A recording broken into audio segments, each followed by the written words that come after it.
Assalamualaikum warahmatullahi wabarakatuh. Jumpa lagi dengan channel saya, Dana Pekebun Buah. Teman-teman sekalian, dari beberapa episode kemarin saya posting tentang jambu kristal merah, dan ini saya akan menyampaikan pendapat pribadi saya, artinya tanpa kepentingan komersil untuk bibitnya sekalipun. Nanti ya bagaimanapun kita harus ngasih informasi sementara yang menurut kita adalah benar, seperti itu ya, supaya kita usahakan ngasih yang terbaik buat para petani lah, walaupun dengan segala keterbatasan kita, kan seperti itu. Jadi teman-teman, coba kita simak video ini ya. Nah, kita simak ya. Cepat. Nah, Pak Kades, kita kumpulkan ke depan ya. Nah, ini Red Diamond ini akan jadi andalan Pontianak, desa Pak Setia. Pak Setia, Jawa Sambas. Ini andalannya nanti ini ke depannya seperti itu. Ekspor ke Pontianak Pak ya. Ayo, Yuk. kita kumpulkan. Ya, memang sekilas mirip jambu kristal ya, tanpa biji. Ini ada biji juga tidak banyak. Nah, kita coba rasanya ya Pak Anton. Apakah sesuai dengan ini? Tupoksi.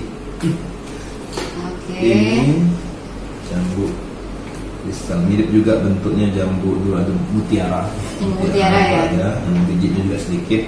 Kemudian era berikutnya masuk jambu kristal kan. Nah, kristal kan juga ada varian namanya sumipala. Memang saya dengar nih ada yang tanpa biji, yang boleh dikategorikan kristal tanpa biji yang merah gitu Pak. Dulu ada varietas yang berkembang juga, atau klon lah masih ya. Itu namanya jambu sukun merah. Nah, cuma tidak berkembang di Indonesia ataupun di Kalbar karena tidak produktif. Beda dengan jambu kristal ataupun getas merah yang berbiji. Ini produktif. Jambu sukun merah itu tidak berbiji, tapi tidak produktif, sehingga akhirnya ditinggalkan oleh petani, jarang dikembangkan. Jadi kita coba ya. Coba ya, kita coba ya. Bismillah.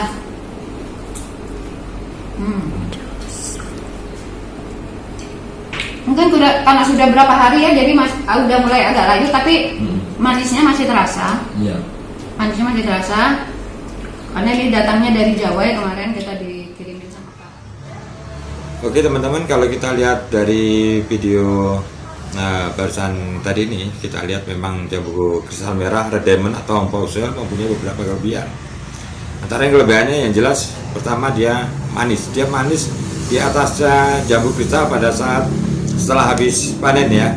Jarak beberapa hari setelah habis panen, manisnya di atas jambu kristal jelas. Yang kedua adalah produktivitasnya tinggi. Artinya mungkin sama saja, setelah modal itu sama saja dengan jambu kristal putih.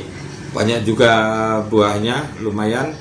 Terus otomatis kita persaingan untuk harga di pasaran, kelangkaan itu rendah.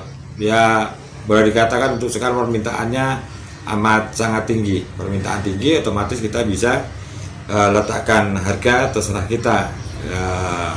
Kita baca sendirilah, namanya nggak ada persaingan. Boleh kita letak harga 30, 40, berapapun itu bisa saja, terserah kita ya, pakai kira-kira pasar bisa nerima. Tapi di balik keunggulan itu coba kita lihat video berikut baru kita ambil kesimpulan ya. Nah, lihat video berikutnya. Buru waktu ya. Ini lihat, ini sudah baru hari ketiga. Penampakannya sudah banyak yang jelek. Mana lagi tadi yang jelek?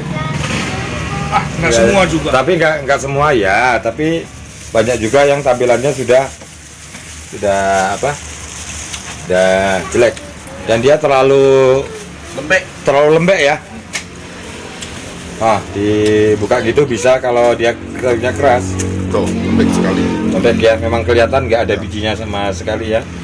Nggak ada bijinya. Nah, ini Setelah tadi kita lihat itu dari beberapa kesimpulan teman-teman itu, ya kita punya kesimpulan sendiri juga, tidak harus juga ngikutin teman-teman ya.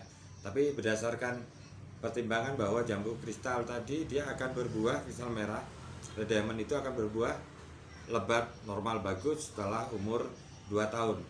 Ya mungkin ada beberapa teman-teman yang sudah bisa berbuah 6 bulan, berapa bulan, tapi kita akan sampaikan apa yang sudah kita lihat langsung di lapangan. Untuk skala kebun itu ternyata umur 2 tahun baru produktivitasnya bisa bagus. Yang pertama, yang keduanya adalah daya simpannya jelas rendah. Jadi setelah hari ketiga itu mulai banyak, ini kita bicara di suhu ruang ya.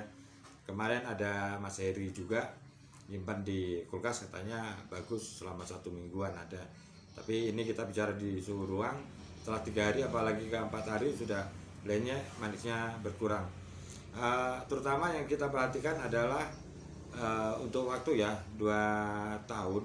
2 tahun juga kita tidak bisa patokan teman-teman yang kebetulan yang di Jawa ini kita tanam ini, yang di Jawa itu produktivitasnya bagus, hasilnya bagus 2 tahun. Tapi bagaimana teman-teman yang di daerah lainnya kan seperti itu. Saya coba telepon gali informasi yang di Kalimantan Timur, ternyata buahnya produktivitasnya rendah. Teman-teman yang di Jawa dia bilang produktivitasnya juga rendah.